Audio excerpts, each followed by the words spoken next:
I'm a big believer in dialogue. I always find this quote from NFL Commissioner Roger Goodell puzzling. I'm tired of hearing the NFL castigated as some sort of bigoted league. Because you see, when you have bootlickers like Jason Whitlock, I understand that, and, you know, we've moved on here. Guys like Goodell depend on them. Antifa, to me, is the modern day KKK. Yeah. Sorry, maybe it's bootfully in mouth for breakfast, Jason Whitlock. My apologies. Because you see, when a league conspires with a white supremacist to shun, displace, and ban black players, we, the National Football League, believe Black Lives Matter. It just sounds hypocritical for a dude like Goodell to utter these three words. No matter how many times he apologizes, the number one question remains: when will Colin Kaepernick be signed? Believe in something, even if it means sacrificing everything. Amazingly, through all of Goodell's antics, through all his end zone messaging and teaming up with Jay-Z to promote the Inspire Change initiative, lawsuit claiming the NFL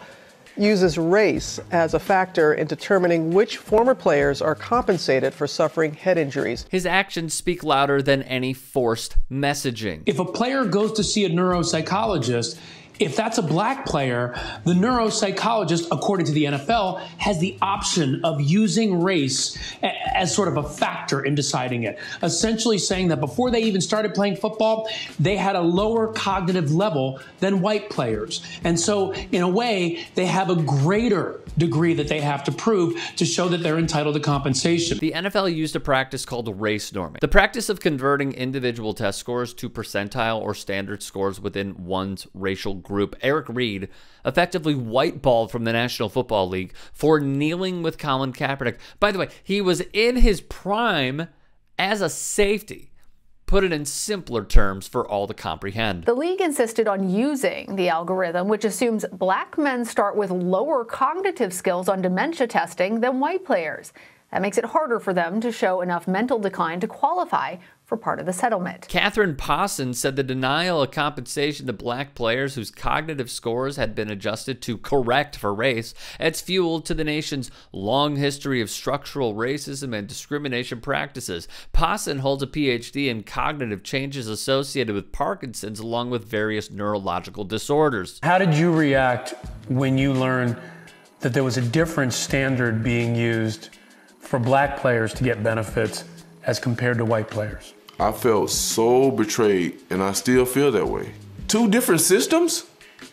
How can that be okay? Kevin Henry, seen here, filed a lawsuit along with fellow former NFL player Najee Davenport. They accused the NFL of explicitly and deliberately discriminating against black players, filing dementia-related claims. The effect of using this race norm for the NFL is that it drastically limits the amount of damages they're going to have to pay out. It's almost the classic definition of racial discrimination, using race as a basis of denying benefits to a disadvantaged or subordinated group because of race. After pressure from lawmakers and the story gaining nationwide traction, well, just explain the significance of this decision by the NFL to pledge that race norming won't be used in the brain injury settlements.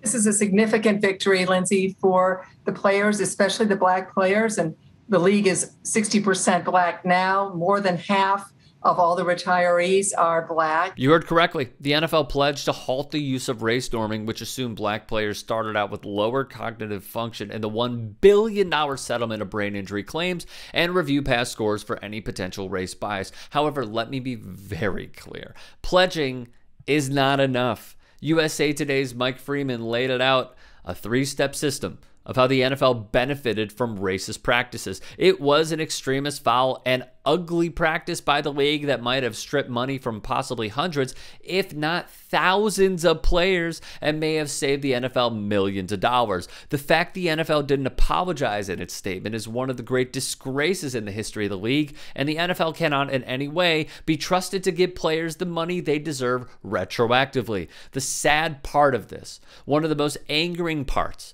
is we may not know just how many players were truly impacted by race norming. It's entirely possible, if not probable, that some of the players died waiting after the NFL appealed their cases using race norming.